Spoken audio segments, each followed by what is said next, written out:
নমস্কার বন্ধুরা, আজ আমি দুধের পায়েস বানাবো। তার জন্য আমি প্যাকেট দুধ নিয়েছি 1 লিটার। এইখানে সমস্ত দুধটাই দিয়েছি, আর তার মধ্যে থেকে একটু আমি এখানে বাছিয়ে রেখেছি, অল্প একটু বাছিয়ে রেখেছি, যেটা আমার পরে দরকার হবে।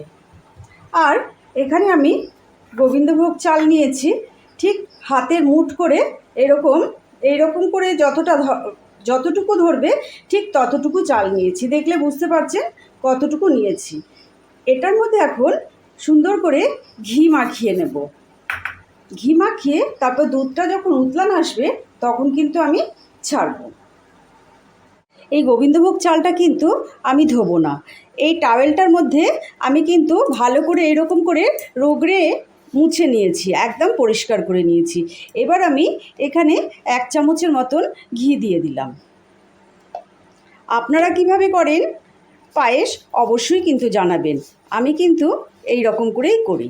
এবার এই ঘিটা সম্পূর্ণ সুন্দর করে মাখিয়ে নিচ্ছি। এইখানে কিন্তু 1 কেজি দুধের জন্য ঠিক 50 গ্রাম চাল, এর চাইতে বেশি একদমই না। এবার আমাদের দুধটা কিন্তু টকবগিয়ে এসে গেছে। এবার আমি চালটাতে যে ঘি মাখিয়ে রেখেছিলাম সমস্ত চালটা কিন্তু দিয়ে দিলাম। টকবগে না আসা পর্যন্ত কিন্তু চালটা দিতে পারবেন না, তাহলে দলা পাকিয়ে যাবে। সমস্ত চালটাই আমি দিয়ে দিয়েছি এর মধ্যে।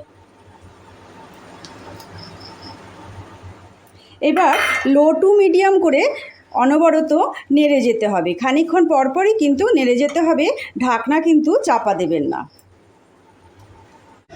দুধে যখন এইভাবে সরগুলো উঠবে এইরকম, একদম এইভাবে কাচিয়ে নিয়ে এইরকম করে দেবেন, দেখবেন দুধের পায়েসের টেস্ট কত বাড়বে। আবার এইরকম করে নাড়াচাড়া করে দেবেন, একটুখানি সর উঠতে দেবেন, তারপরেই নাড়াচাড়া করে দেবেন। এদিকে আমি একটা ছোট্ট প্যানের মধ্যে ঘি দিয়ে দিয়েছি। ঘিটা আমার বেশ গরম হয়ে গেছে। আমি কয়েকটা কাজু দিয়ে দিলাম। কাজুটা একটু ভাজা ভাজা করে তারপর আমি কিশমিশটা দেব। আর আরেকটা পাশে আমার পায়েসটা বসে আছে।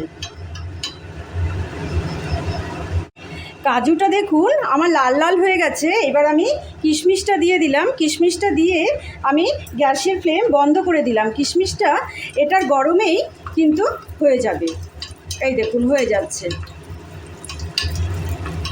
এবার আমি এটা দুধের মধ্যে দিয়ে দেব। পায়েসটা আমাদের অনেকটা হয়ে এসছে, এই সময় আমি এটাকে দিয়ে দিলাম।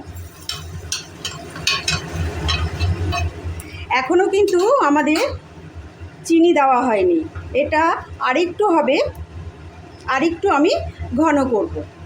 এই পাশে আমি একটা প্যান বসিয়ে দিয়েছি। প্যানের মধ্যে আমি পায়েসে যে চিনি দেব, এই 4 ভাগের 3 ভাগ চিনি দেব।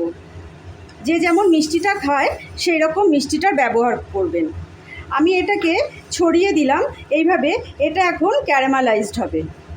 এর আগে কিন্তু আমরা নাড়তে পারবো না কোনো মতেই। আঁচটা কিন্তু একদম লো রাখতে হবে।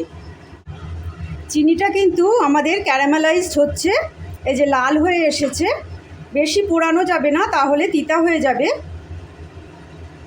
আমাদের চিনিটা কিন্তু ক্যারামেলাইজড হয়ে গেছে।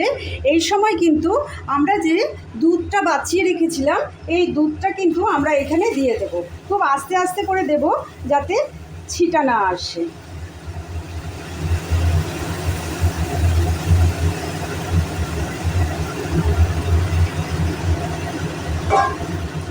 এবার আস্তে আস্তে করে এটা কিন্তু গলে যাবে সম্পূর্ণ। আমাদের পায়েসটা হয়ে গেছে। আমি ঢাকনা চাপা দিয়ে রেখেছিলাম। এবার আমি যে ক্যারামেলাইজড করেছি এই দুধটাকে কিন্তু এর মধ্যে ঢেলে দেব। দেখলেন তো কি সুন্দর ক্যারামেলাইজড পায়েস হয়ে গেল। এইবার নাড়াচাড়া করে দেব। ক্যারামেলাইজড করে এটাকে 2-3 সেকেন্ডের মতো আমি ফুটিয়ে নিলাম। এবার হয়ে গেছে। এবার আমি নামিয়ে দেব। বাড়িতে কোনো গেস্ট এলে সঙ্গে সঙ্গে আপনি এই রকম ক্যারামেলাইজড পায়েস বানিয়ে দিতে পারেন। তারা ভাববে যে কিভাবে এইভাবে লাল গুড়ের পায়েস তৈরি করলো এই সময়, তাই না? হতচকিত হয়ে যাবে। আবার কোনো দিন এইরকম নতুন নতুন রেসিপি নিয়ে হাজির হয়ে যাব আপনাদের কাছে। ততক্ষণের জন্য আপনারা সুস্থ থাকবেন, ভালো থাকবেন, আর একটা লাইক করতে ভুলবেন না কিন্তু। আর অনেক অনেক করে কমেন্ট করবেন, অনেক অনেক কিন্তু শেয়ার করবেন।